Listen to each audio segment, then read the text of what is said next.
Струга потона во мрак, градските власти ги исклучија светилките и се приклучија на мерките за штедење на електрична енергија. Делови од градот, улици како и шеталиштето покрај реката Црни Дрим се во темнина во период од 22 часа до 5 часот наутро. Светло доаѓа единствено од излозите на дуѓаните. Граѓаните не се согласуваат со ваквите мерки. Не треба струга да е во мрак, тоа е ептем лошо. Апел до градоначалникот, значи баре центарот на струга да имат улично осветлување. И така граѓаните плаќат по 190 динари во светкивет. Баре после 1 или после 12 и во запатот така е. Не можеш од 9 да немат улично, тоа не е убаво. 100 години имам направено ја, никој во не е десено, никој пат. Централи имаме наши, све наши имаме.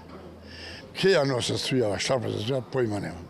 Некој реон треба да е осветлен, посебно чаршивата што имат големи дуќани, едно друго вамо таму. Луѓето живеат од тоа. Па и кај мене, јас сум од селото Октиси, знаеш? Кај 12 сатот гасни струјата, уличната. Зошто? Цело село е во темница. Да излезеш не можеш да водиш нигде. Не е популарна, ама е потребна веќе. Инаку ќе почне да имате рестрикција во домаќинства, по ова па значи неопходно е.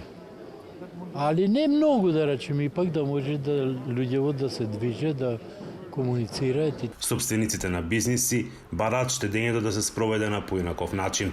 Не може цел кеј или цела улица да биде темна, нека бидат застапени светла на секоја втора, трета или четврта. Значи, градот е во црнила. Кеот е препун со кафичи, мора тие затвораат порано, никој не сака да излегува во темнина, никој не сака да шета во темнина. Градот е мртов. Ки цела година има групи кои што доаѓаат, сигурно никој не сака да престојува тука во еден темен град. Бидејќи со буџетот за оваа година не било предвидено поскапување на струјата со повисоки сметки за 3 до 4 пати, ќе се преземат мерки во јавното осветлување, соопштија од општината. Вела дека селективно исклучување ќе се врши во некои делови од градот и селата на рационален начин, со што ќе се елиминирала злоупотребата и истовремено ќе се заштедела. Од Струга за Гласот на Америка, Мики Трајковски.